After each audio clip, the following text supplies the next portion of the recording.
The first fracture in my marriage happened on a Tuesday night. I hadn't gone looking for it.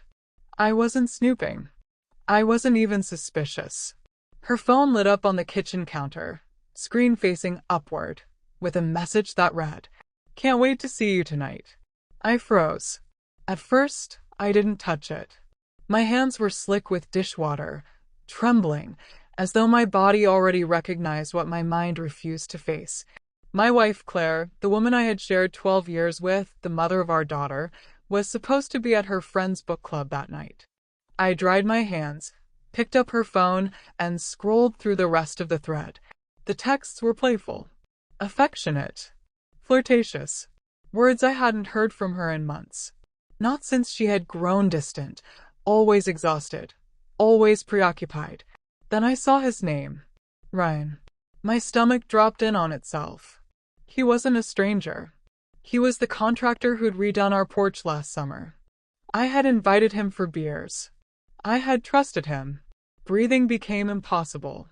When she walked into the kitchen minutes later, humming softly, I was still holding her phone.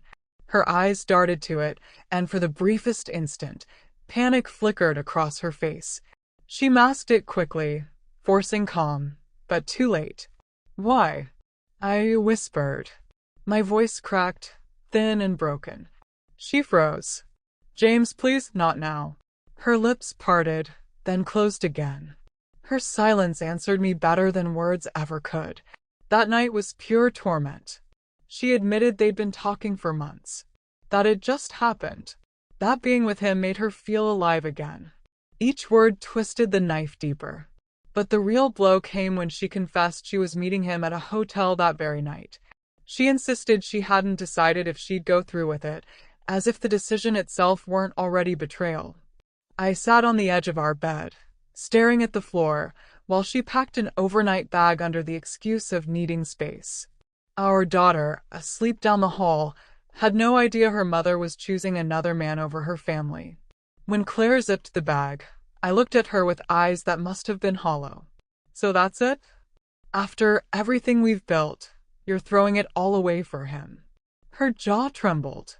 "James, I don't know what I'm doing anymore. I need to figure out what I want."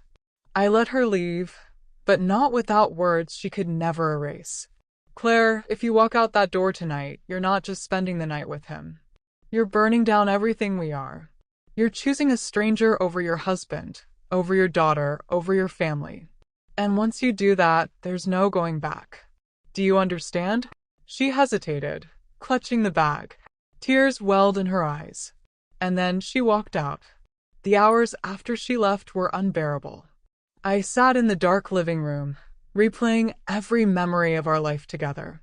Our first kiss in the rain. The birth of our daughter. Sunday pancakes. Vacations we saved years for. All of it now tainted. I didn't sleep. At dawn, the front door creaked open. She slipped inside like a guilty child, hair disheveled, makeup smudged. I couldn't bring myself to look at her. "Did you?" My voice was raw. She dropped the bag and shook her head violently, tears spilling. "No, I couldn't. I got to the hotel, James. I saw him waiting in the lobby. And I heard your words in my head. I saw our daughter's face. I turned around. I drove back." She collapsed into a chair, body shaking. "I'm so sorry. But apologies are like ashes after a fire. They don't rebuild what's already burned down." The weeks that followed were war. She wanted forgiveness. She begged for counseling, swore she had ended it. She blocked his number, deleted his social media, gave me full access to her phone. But betrayal doesn't vanish with gestures. It lingers, like a ghost in every silence, every late text, every time she angled her phone just slightly away. I questioned everything. Was she honest this time, or covering her tracks? I hated the man I was becoming. Paranoid, bitter, cold. A detective in my own marriage. During one counseling session, the therapist asked me, "James, what do you need in order to move forward?" Without thinking, I answered, "I need to believe she won't choose him again." Claire broke down sobbing. I won't. I swear to you, James. I won't. That night, she told me she realized what she almost destroyed. How much she loved me. Loved us. But words are easy. Love should have been proven before secret texts and hotel rooms. Months went by. I tried. God, I tried for our daughter. For the years invested. For the hope that maybe we could claw our way back from the edge. But one night, while tucking our daughter into bed, she looked up at me and asked, Daddy, why does Mommy cry in the shower? That question broke me more than the affair itself. Because no matter how much I tried to shield her, the cracks in our marriage were seeping into her world. The turning point came unexpectedly. One rainy Saturday, we were in the kitchen making dinner together. For a fleeting moment, it felt almost normal. Then her phone buzzed. She flinched, just slightly, before picking it up. It was only an automated email. Nothing incriminating.